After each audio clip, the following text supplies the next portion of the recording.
I think it's all begun with individualised funding. It's been made possible. We've been using individualised funding for over 7 years. And gradually we have built up the confidence, the networks, and we've had time to plan and time to dream, which I think is probably one of the big issues with families with children with young people. They get so overwhelmed. For those who are out there in similar cases like my family or Robin's journey, I think there are a lot of potential and opportunity to look at. Do not just, give up, irrespective of the time, The outcome of navigation for me was, well, it just helped me move forward.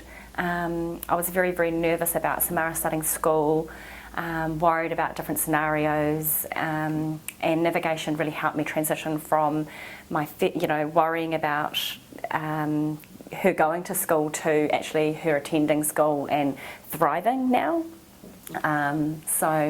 And I guess as time goes on, there'll be other, hurdles along the way. But yeah, this one was very, very positive, and I'm very, very pleased that navigation helped me sort of make that step.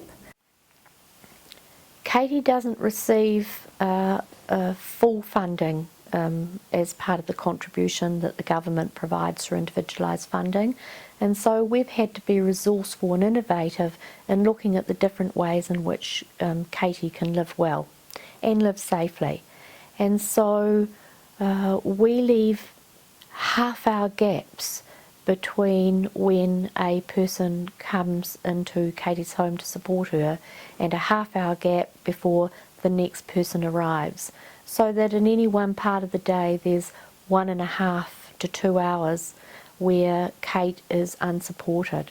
Now, there are some very real risks associated with that. They're planned risks, they're calculated risks. So far nothing has happened.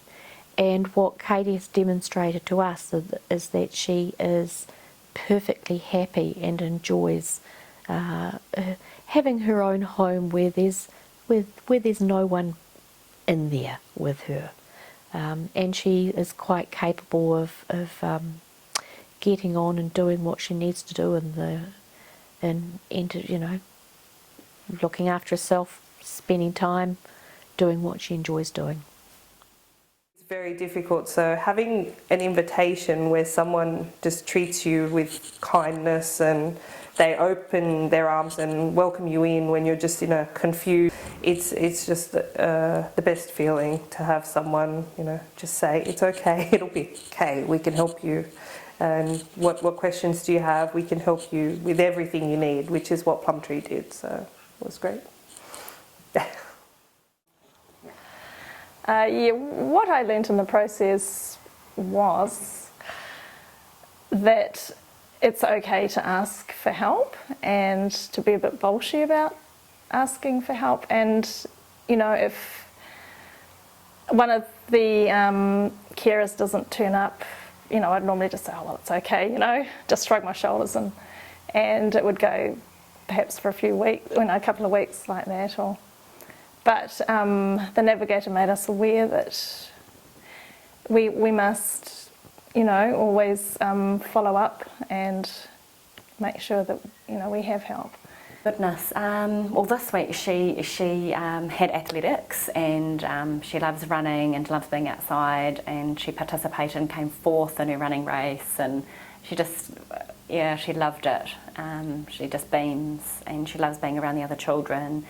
Her social skills have improved so much since she started school. So it's been pretty cool. So we've actually had the space to say, what do we want?